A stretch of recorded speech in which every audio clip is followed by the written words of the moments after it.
Hello! അപ്പം ഞാൻ വീണ്ടും വന്നിട്ടുണ്ട് ട്ടോ ഒരു വീഡിയോ ആയിട്ട്. ഒരു കുഞ്ഞു വീഡിയോ ആണ്. അപ്പോൾ എല്ലാവരും ആദ്യം തൊട്ട് അവസാനം വരെ കാണണം ട്ടോ.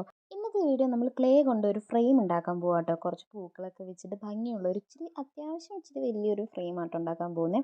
അപ്പോൾ അത് ആദ്യം തന്നെ ബോർഡർ ഇതുപോലെ അളന്ന് നമ്മളിങ്ങനെ ഉരുട്ടി ഉരുട്ടി നീളത്തിലാക്കി എടുത്തിട്ടുണ്ട്. അതിൻ്റെ 4 ചുറ്റും നമ്മളിങ്ങനെ ഒട്ടിച്ച് കൊടുക്കുക കേട്ടോ. അത്യാവശ്യം നല്ല കട്ടിക്ക് തന്നെ ഈ ബോർഡർ 4 വശവും നമ്മൾ നല്ല രീതിയിൽ തന്നെ ഉരുട്ടി നല്ല ഷേപ്പ് ആക്കി എടുക്കണം കേട്ടോ. കാരണം ക്ലേ ഉണങ്ങി കഴിയുമ്പോൾ ചിലപ്പോൾ ഇത് ഒടിഞ്ഞു പോകാൻ ചാൻസ് ഉണ്ട്. പിന്നെ നമ്മുടെ പൂക്കളും കൂടി വെക്കുമ്പോൾ ആ വെയിറ്റും കൂടി ഇത് താങ്ങണമല്ലോ. അപ്പോൾ അത്യാവശ്യം നല്ല കട്ടിക്ക് തന്നെ ഇത് ഇതുപോലെ ഉരുട്ടിയെടുക്കുക. എന്നിട്ട് 4 സൈഡും ഉണങ്ങണതിന് മുന്നേ തന്നെ ഒട്ടിച്ചു കൊടുക്കണം. പിന്നെ നമ്മുടെ ദേ ഈ ഒരു മൂലയിലായിട്ട് നമ്മൾ ഇങ്ങനെ ഒട്ടിച്ചു കൊടുക്കുന്നുണ്ട്.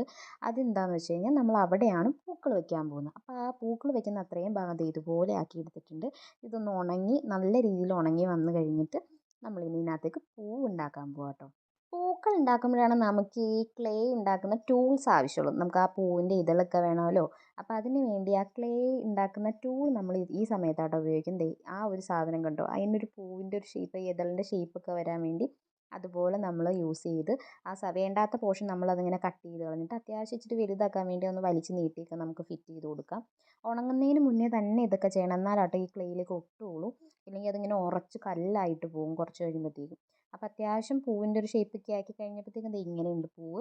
ആദ്യത്തെ പൂ ഉണ്ടാക്കാനുള്ള ഒരു ഇച്ചിരി പാട് കഴിഞ്ഞ് കഴിഞ്ഞാൽ പിന്നെ അങ്ങ് എല്ലാം പെട്ടെന്നായിരിക്കും. ശടപടേന്ന് കാര്യം കഴിയും. പിന്നത്തെ പൂക്കളൊക്കെ പെട്ടെന്ന് അങ്ങ് ഉണ്ടാക്കാൻ പറ്റും കേട്ടോ.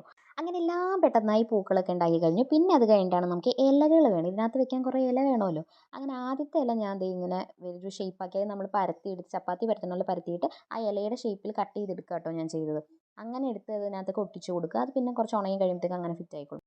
അങ്ങനെ അതാ നമ്മുടെ ഫ്രെയിമിൽ പൂവും കായും ഇലയൊക്കെ അങ്ങ് നിറഞ്ഞ് നിൽക്കുക കേട്ടോ. നല്ല ഭംഗിയുണ്ടായിരുന്നു എനിക്ക് അതിനകത്ത് അങ്ങനെ കാണാനായിട്ട്. പിന്നെ നമ്മൾ ഇനി ഇതിനകത്ത് കളർ കളർ എനിക്ക് ഭയങ്കര കൺഫ്യൂഷനായിരുന്നു കേട്ടോ. ഏത് കളർ അടിക്കണം അങ്ങനെ കുറേ നേരം ഇരുത്തി ചിന്തിച്ചിട്ടാണ് ഞാൻ മെറൂൺ അടിക്കാമെന്ന് വിചാരിച്ചത്. ആദ്യം എനിക്കൊരു പേടിയുണ്ടായിരുന്നു. കാരണം മൊത്തത്തിൽ മെറൂൺ അടിച്ചു കഴിഞ്ഞാൽ എങ്ങനെ ഇരിക്കും ദൈവമേ എന്ന്. അങ്ങനെ ഒരു കൺഫ്യൂഷൻ്റെ പുറത്ത് തുടങ്ങിയതാണ് ഈ പെയിൻ്റ് അടി. അവസാനം അടിച്ച് കഴിഞ്ഞപ്പോഴത്തേക്കും ഞാൻ വിചാരിച്ചു എന്നാൽ മെറൂൺ അടിച്ച് കഴിഞ്ഞിട്ട് നമുക്കെന്നാൽ അതിനകത്തേക്ക് ഒരു ഗോൾഡൻ ഫിനിഷ് വർക്ക് പോലെ നമുക്ക് അതിനകത്ത് ഗോൾഡൻ ടച്ച് കൊടുക്കാമെന്ന് വിചാരിച്ചു. ഗോൾഡൻ മെറ്റാലിക് കളർ വെച്ചിട്ട് ആ ഒരു ധൈര്യത്തിലാണ് ഞാൻ ഇതിനകത്ത് മൊത്തം പെയിൻ്റ് അടിച്ചത്. അങ്ങനെ അടിച്ച പെയിൻറ് ഉണങ്ങാൻ വേണ്ടി കുറേ നേരം ഞാൻ അക്ഷമയായി കാത്തിരുന്നു. എന്തിനാന്ന് വെച്ചാൽ ഇതിനകത്ത് ഇനി ഗോൾഡൻ കൂടി വന്നു കഴിഞ്ഞാൽ എങ്ങനെ ഉണ്ടാവും ഫൈനൽ ലുക്ക് ഒന്ന് കാണാൻ വേണ്ടി.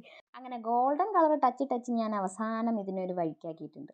അപ്പോൾ ഇതാണ് നമ്മുടെ ഫ്രെയിമിൻ്റെ ഫൈനൽ ലുക്ക്. അപ്പോൾ ഇഷ്ടമായിട്ടുണ്ടെങ്കിൽ ലൈക്ക് ചെയ്ത് കമൻ്റ് ആയിട്ട് പറയുക. പിന്നെ നമ്മുടെ ഈ ചാനൽ ഒന്ന് സബ്സ്ക്രൈബ് ചെയ്തേക്കുക.